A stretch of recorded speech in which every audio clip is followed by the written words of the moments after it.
Alright, so let's go ahead and start talking about citation and citation styles. I realize it's a little out of order when we go back and think about the steps in the research process, but soon we're going to talk about Zotero, and I want you to be able to download citations into Zotero as you find your sources.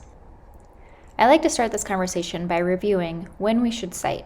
You want to make sure that you're citing your sources anytime you summarize, paraphrase, or quote in your writing. A summary is when you summarize the content of another person's work, but you do so in your own words.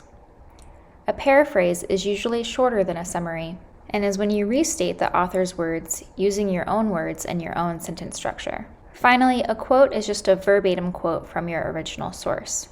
And why is it a good idea to cite? Well, we want to cite to be able to give credit to other people's ideas. We also want to show our reader that we were able to find reliable evidence, and that evidence backs up our particular point of view if we're trying to make an argument. Providing citations also makes it easier for our reader to find the sources and read them themselves. And of course, we want to cite because typically our professors are asking us to.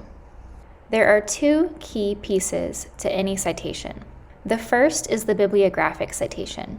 This is the longer portion of the citation that you'll usually find at the end of a paper in a references or works cited list. However, they don't always appear at the end of the paper. Sometimes you'll see them at the bottom of each page as a footnote. In-text citations are what appear in your actual writing. These might either be parenthetical citations, so they appear in parentheses, or they might be a numerical footnote at the end of the sentence. Here are some examples of what each of those look like. My bibliographic citation up at the top includes things like the author's last name, the year of publication, and the title of the work. Depending on the citation style, your in-text citation will include the author's last name and either the year of publication or sometimes a page number for a particular quote.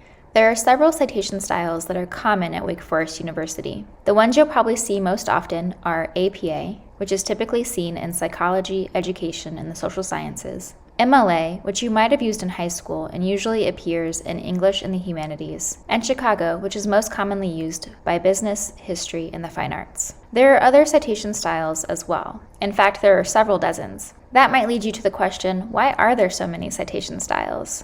Basically, each field and discipline likes to do things their own way. Some, like APA, prioritize knowing the year of publication, so they put that earlier on in the citation. Many citation styles also forgo using the author's entire first name to reduce the possibility of gender bias. The key thing to note is that most of the citation styles are generally asking for the same pieces of information, they've just organized and formatted them differently. Let me show you some examples. Here we have an APA, MLA, and Chicago-style citation for a journal article. What I want you to notice here is that they're pretty much all asking for the same pieces of information. They all want to know the author, the year of publication, the title of the article, the name of the journal the article was published in, the volume and issue number if it's available, and the page numbers. As long as you're able to find these pieces of information, all you really need to do is find an example of what the citation should look like and organize the pieces of information where they belong.